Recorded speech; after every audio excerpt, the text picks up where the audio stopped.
मेरा नाम डॉक्टर दिनेश भारद्वाज है। बहुत सारे मरीज मुझसे पूछते हैं कि डॉक्टर साहब ये बाईपास ऑपरेशन क्या होता है, क्या करते हैं, कितना टाइम इसमें ऑपरेशन लगता है, क्या क्या तकलीफें इसमें आ सकती हैं और मरीज कितने दिनों के बाद में अपने नॉर्मल दिनचर्या में आ जाता है। तो बाईपास ऑपरेशन जो होता है इसकी फुल फॉर्म होती है कोरोनरी आर्टरी बाईपास ग्राफ्टिंग। इसमें हम मरीज की जो दिल की जो नसें हैं जिन्हें जहाँ पर रुकावटें हैं उनको बाईपास करते हैं।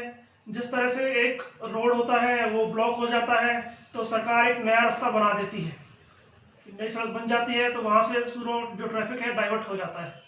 उसी तरह से बाईपास ऑपरेशन में भी जब दिल की एक नाड़ी रुक जाती है तो हम एक नया रास्ता बनाते हैं जहाँ से खून का प्रवाह लगातार जाता रहे।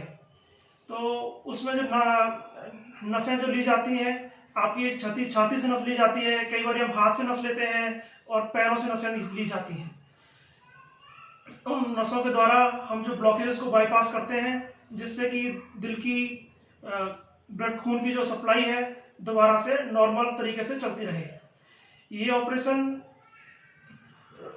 कितना रिस्की होता है इसके बारे में ये कह सकते हैं कि वो डिपेंड करता है कि हार्ट की कंडीशन कैसी है। अगर मरीज का हृदय कमजोर है, उसका पंपिंग कैपेसिटी कम है, तो इसकी रिस्क जो बाईपास ऑपरेशन की बढ़ जाती है। नॉर्मली हम 1 से 2% की रिस्क में इस ऑपरेशन को करते हैं, पर जिन मरीजों की पंपिंग कैपेसिटी कम होती है 40%, 30%, 25%, उनमें इस ऑपरेशन की जो रिस्क है वो 2 से 3 या 4% तक हो सकती है। ऑपरेशन के बाद में मरीज को 2 दिन आईसीयू में ही रखना पड़ता है। ऑपरेशन के बाद हम देखते हैं कि जहाँ से हम लोग ऑपरेशन करते हैं वहाँ से कई बार ब्लीडिंग होने की समस्या रहती है, उसको देखना होता है। ब्लड प्रेशर में कई बार उतार चढ़ाव हो सकते हैं, उन चीज़ों को देखा जाता है। हृदय गति में कई बार फिर से रुकावट आ सकती है, कोई अरेस्ट हो सकता है और 1 से 2% लोगों में स्ट्रोक की पॉसिबिलिटी रहती है, या जिसको लकवा या फारिश बोलते हैं आम भाषा में।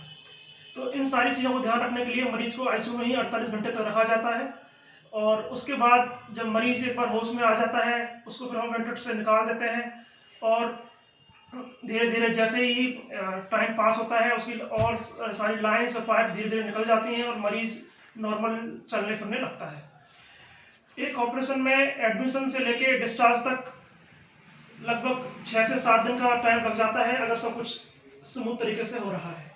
अगर कहीं भी कोई रुकावट आती है, मरीज की कंडीशन कोई सिक होती है या बीमार मरीज होता है, कंडीशन कुछ गड़बड़ होती है, तो उसमें फिर मरीज की रिकवरी में टाइम लग सकता है। नॉर्मली हमारे सारे मरीज 6 से 7 दिनों में मरीज अपने घर चले जाते हैं और जब मरीज की बस पेन की शिकायत मोस्टली रहती है सभी मरीजों की, उस पेन को जाने में 2 से 3 हफ्ते लगते हैं और जो जख्मों के भरने में भी 2 से 3 हफ्ते लगते हैं। एक जो हड्डी का जो जोड़ा जाता है स्टील वायर से काटने के बाद में, उसकी पूरी तरह से रिकवरी में 6 से 7 हफ्ते लगते हैं और एक बार जुड़ जाती है तो नॉर्मल इंसान अपना जो भी दिनचर्या है उसको पूरी तरह से कर सकता है। तो ये सारी चीज़ें हैं और बाकी कुछ खान पान के सुझाव होते हैं, वो उसकी आपको एक लिस्ट पूरी दी जाती है। फिजियोथेरेपी क्या क्या एक्सरसाइज करनी है उसकी पूरी लिस्ट दी जाती है, क्या क्या मेडिकेशंस लेनी है, किस टाइम लेनी है, कितने समय के लिए लेनी है, उन सब की आपको लिस्ट प्रोवाइड की जाती है। इस वीडियो में मैं अभी खाली इतना ही बताना चाहूँगा, आगे की वीडियो को आप कंटिन्यू करिए तो आगे की जानकारी साझा की जाएगी। Thank you.